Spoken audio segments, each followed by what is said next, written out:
নমস্কার বন্ধুরা, Holmes kitchen Suvendu চ্যানেলে সবাইকে স্বাগত। আজ তোমাদেরকে দারুণ একটি পটলের পুর ভাজা রেসিপি বানিয়ে দেখাবো। তাহলে চলুন শুরু করা যাক। প্রথমে মুসুর ডাল আর মুগের ডাল একসঙ্গে ভিজিয়ে রেখেছি, মিক্সিং বোলের মধ্যে নিয়ে নেব। 2 চামচ মতন রসুন বাটা দিয়ে দেব। গোটা জিরে, গোটা ধনে আর আদা একসঙ্গে পেস্ট বানিয়ে রেখেছি, 2 চামচ মতন দিয়ে দেব। আর দিয়ে দেব স্বাদ মতো লবণ, হাফ চামচ মতন লঙ্কার গুঁড়ো, হাফ চামচ মতন হলুদ গুঁড়ো। এবার মিক্সিং বলে ভালো করে একটা পেস্ট বানিয়ে নেব। খুব সুন্দরভাবে ডালটাকে একটা পেস্ট বানিয়ে নিয়েছি। একটি পাত্রের মধ্যে ডালের পেস্টটা ঢেলে নেব। ডাল বাটার মধ্যে মিহি করে 2টো কুচনো পেঁয়াজ আর লঙ্কা দিয়ে দেব। আর দিয়ে দেব ছোটো চামচের 1 চামচ মতন কালো জিরে। সুন্দরভাবে ডাল বাটাটাকে হাত দিয়ে মেখে নেব।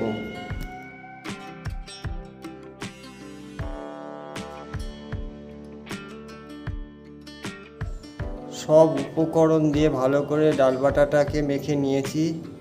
পটলটাকে সুন্দরভাবে খোসা ছাড়িয়ে মাঝখান থেকে চিড়ে পটলের বীজটাকে ফেলে নিয়ে এরকমভাবে কেটে নিয়েছি। এবার ডালের পুরটা ওই পটলের মাঝখানে দিয়ে ভালো করে পুরটাকে ভরাট করে নেব। একই রকমভাবে সব পটলগুলো পুর ভরাট করে নেব। খুব সুন্দরভাবে সব পটলগুলি পুর ভরাট করে নিয়েছি।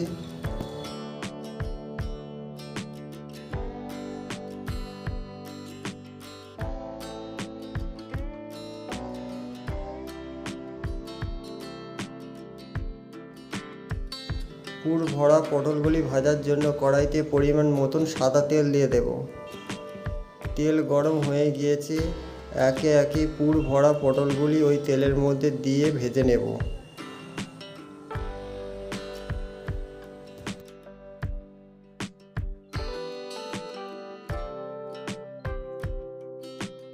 পটলের এক পিঠ ভাজা হয়ে গেছে, আর এক পিঠ উল্টে পাল্টে ভালো করে লাল লাল করে ভেজে নেব।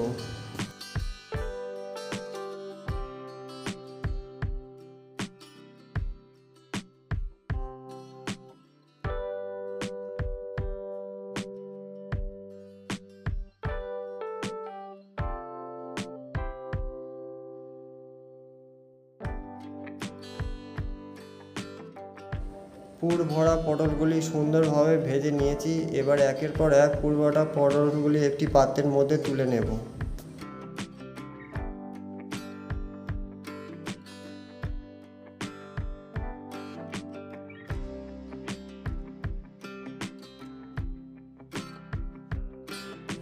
একই রকমভাবে সব পুর ভরা পটলগুলি ভেজে পাত্রের মধ্যে তুলে নেব। বন্ধুরা, এই পুর ভরা পটলের নতুন রেসিপিটি ভালো লাগলে লাইক, কমেন্ট, সাবস্ক্রাইব আর বেশি বেশি করে শেয়ার করবেন বন্ধুরা। আর হোমস কিচেন শুভেন্দু চ্যানেলটির পাশে থাকবেন বন্ধুরা। সুন্দরভাবে চেরা কাঁচা পাকা লঙ্কা দিয়ে একটু সাজিয়ে দেব। বন্ধুরা, একবার এরকমভাবে পুর ভরা পটলের রেসিপি বানিয়ে দেখুন, খেতে খুবই ভালো লাগবে।